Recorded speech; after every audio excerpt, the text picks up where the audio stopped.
La France, grâce à une opacité bien organisée, est un pays de petite vertu, lorsqu'il s'agit de corruption. En Europe, elle se place dans le peloton de tête des pays où la corruption prospère le mieux.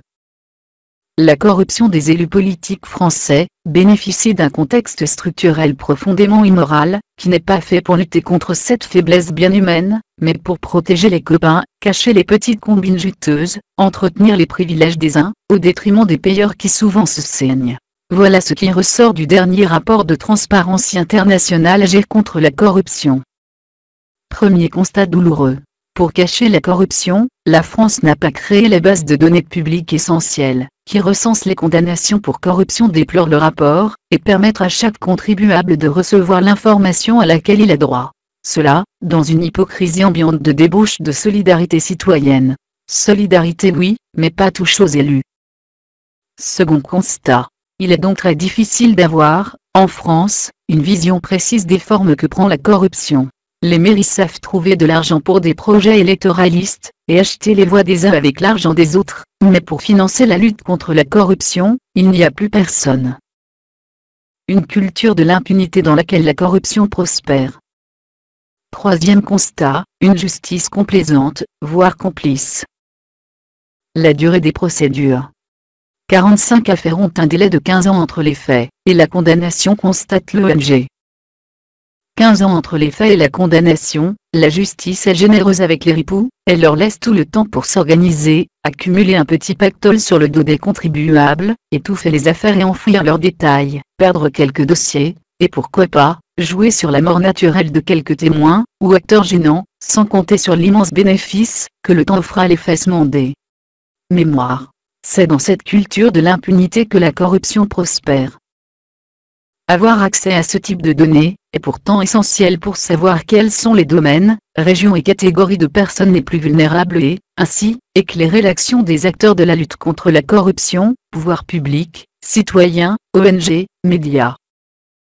Quatrième constat, en France, on déteste les patrons de grosses entreprises qui fraudent à tout va, mais il y a aussi les maires.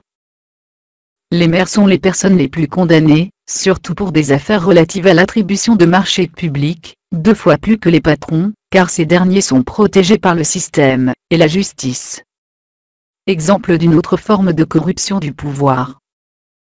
Le scandale Cadet Arif, l'arbre qui cache la forêt.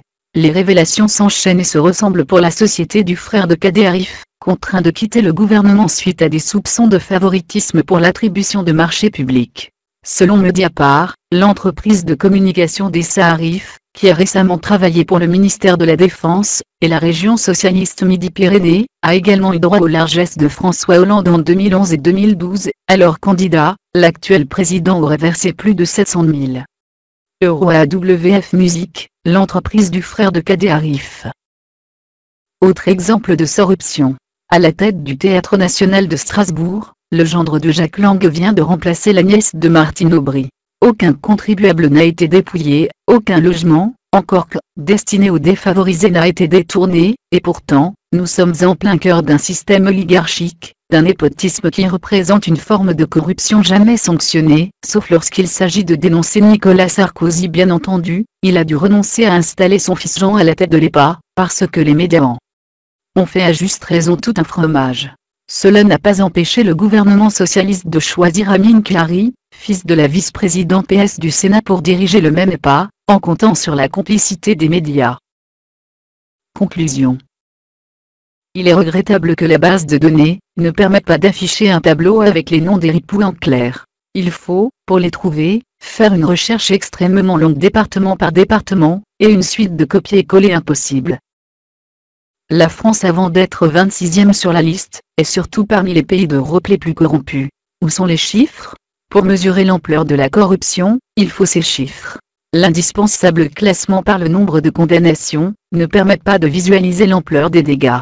Un procès pour une corruption de 3 000 €, ce n'est pas la même chose qu'un autre pour 300 000 €.